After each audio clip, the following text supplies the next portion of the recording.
Hello and welcome. I just got done doing a review of a book with a Simon Bisley cover, and now here I am doing another review of a book with a Simon Bisley cover.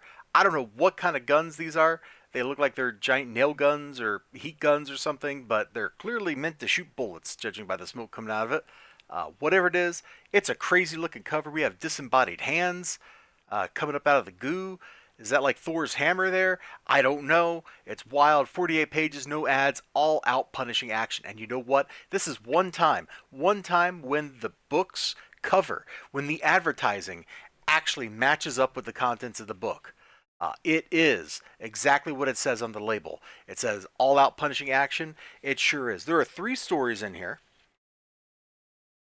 These two are just like short little action pieces, and there's nothing to think about. They exist, they took up space, and they're okay. No, no. The back cover. Hold on. Oh, hey, look at the back cover. That's kind of cool. Hey, that's like Walden Books. Man, if you weren't around, like for malls, like shopping malls in the 80s, 80s and early 90s, you missed out, man. The mall was the place to be. Walden Books and stuff were dope, all right? DOPE, dope. But let's get to the story. Rough cut. This whole thing starts with a dude who makes snuff films breaking out of prison. He really enjoys his job. He enjoys it a little too much. And from the next couple of pages, there's like a backstory there that I don't know.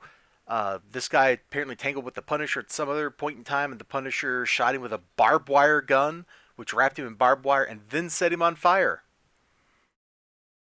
There is no kill quite like Overkill. What an introduction to this bad guy for this story. I liked it. These first two pages were really good, and it ends in his little henchman here who's picking him up, cracking a joke, and then the bad guy looking like he's about to kill him. It's great. What's this killer guy who enjoys killing? What's his name? Colonel Desaad. Or Sade, if you prefer. Anyway, we then get some stuff, Punisher, yada yada yada, and we start jumping into the actual meat of what's going on here. So Punisher's investigating this. The bad guy sends him a snuff film of him murdering some girl, and so that sends the Punisher out looking to see where the dude is. The art in here sometimes has some funny looking proportions, and there's a few places where heads look like they're just kind of pasted on top of the other art. Uh, in particular, this happens with the Punisher. Let me see if I can find you an example real quick. Mm. Oh, actually, the very next page. So, the anatomy looks weird. He loses his neck entirely in this shot, but his neck's back down here. And this is an example of like what I'm talking about. Like that head looks like it was just pasted on top of the body there, and it wasn't actually meant to be where it is. Like it should be up just a smidge or something. Either that or the Punisher once again has no neck. Not sure which. But the Punisher finds where these bad guys are at, and we spend the rest of this book basically, well, not all of it, most of the rest of it, just with him taking out one bad guy after another bad guy after another bad guy. Then they finish up here at this club, and we get the final confrontation, and it's action packed and fun. It's got a like diverse action. It takes place in a different spot. It involves heavy machinery, knives, guns, everything you can think of. This is actually a really great Punisher story. Like, I wish they made this into like, why haven't they done that? Why haven't they got like a Punisher TV show, said screw overarching plot lines, and just made it a series of like one-shot episodes based on great Punisher stories? And by great, I mean Punisher stories that are just full of action.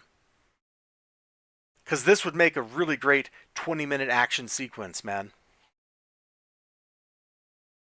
He is absolutely brutal.